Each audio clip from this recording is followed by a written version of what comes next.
Bona tarda. Entre finals dels anys 60 i principis dels anys 70, Mercè Rodoreda vivia en el que anomenava el Triangle de les Bermudes, entre París, Ginebra i Barcelona. Aquells van ser uns anys marcats per la interrupció d'una obra en la qual Rodoreda portava molt de temps treballant, Mirall trencat. Aquesta interrupció es deu, entre altres motius, a dos fets molt significatius en la vida personal de l'autora. D'una banda, el 9 d'abril de 1966 moria Joan Gorguí, aquell marit-oncle, de qui, recordem-ho, Mercè Rodoreda no s'havia divorciat mai. La mort de Joan Gorguí va precipitar el trencament de la relació entre Mercè Rodoreda i el seu fill Jordi quan es van trobar enfrontats a causa de desavinences amb l'herència. Nosaltres no volem entrar en qüestions extraliteràries, d'això ja se n'ha parlat molt i nosaltres tampoc hi podríem aportar gens de llum, però cal tenir molt en compte aquest trencament a l'hora de comprendre els anys que vindran. El 15 d'agost de l'any 1971 es produïa un altre trencament en la vida de Rodoreda. Moria Armand Obiols, pseudònim de Joan Prat, que havia estat el gran amor de la seva vida, a més del seu lector més fidel. Si bé és veritat que la relació en aquell moment no passava per la seva millor etapa, insistim, no volem entrar en qüestions extraliteràries, cal dir sempre, subratllar, que Joan Prat va ser una de les persones més importants a la vida de Mercè Rodoreda. Amb aquests dos trencaments, Rodoreda enfrontava una nova etapa. Però aquesta etapa també té a veure amb la represa d'antigues relacions.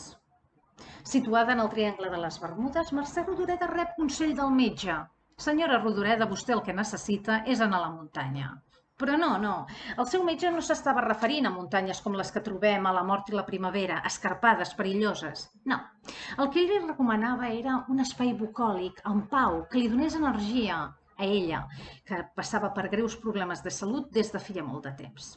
Ella, amb una mica de sorna, va preguntar-li: «La muntanya on és?» Però aleshores va trobar la resposta de la forma més impensada possible. En aquell moment reprenia Rodoreda relació amb una amiga. Parlem de la pintora simbolista Susina Mat. Ella, que també acabava de quedar vídua, li va dir que una amiga de totes dues, Carme Manrubia, a qui Rodoreda coneixia del temps de la República, s'estava construint una casa a Romanyà de la Selva, al Baix Empordà. Totes tres amigues es van trobar en aquesta petita població durant l'estiu de l'any 1972 i Rodoreda en va quedar enamorada.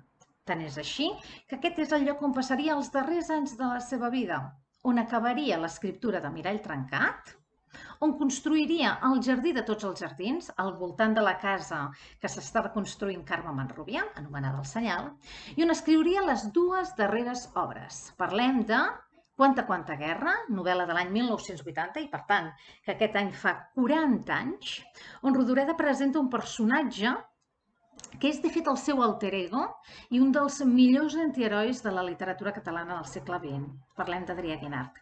També aquí acabaria un recull de contes que havia començat a Ginebra. Parlem de viatges i flors. I atenció amb els viatges, aquells viatge a uns quants pobles, perquè aquells pobles els trobem a Romanyà. Però d'això en parlarem en una altra ocasió. Per acomiadar-nos, ens agradaria explicar-vos, de fet llegir-vos, com descrivia Mercè Rodoreda aquell darrer espai d'inspiració. Un espai important, perquè cal tenir en compte una cosa. A Romanyà, Mercè Rodoreda hi va trobar el que ja no podia trobar de cap de les maneres a Barcelona. Encara que tingués un apartament situat ben bé al davant d'on havia estat el seu casalot, a Balmes, quan era petita.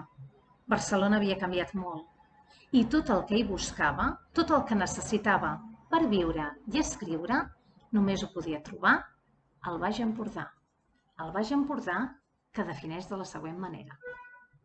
Les temporades que abans passava a Barcelona, ara les passo a Romanyà de la Selva, davant d'aquestes muntanyes segures, sempre verdes, que em donen grans quantitats de pau, a mi, que durant tants anys he fet, ho he hagut de fer, de pedra que rodola.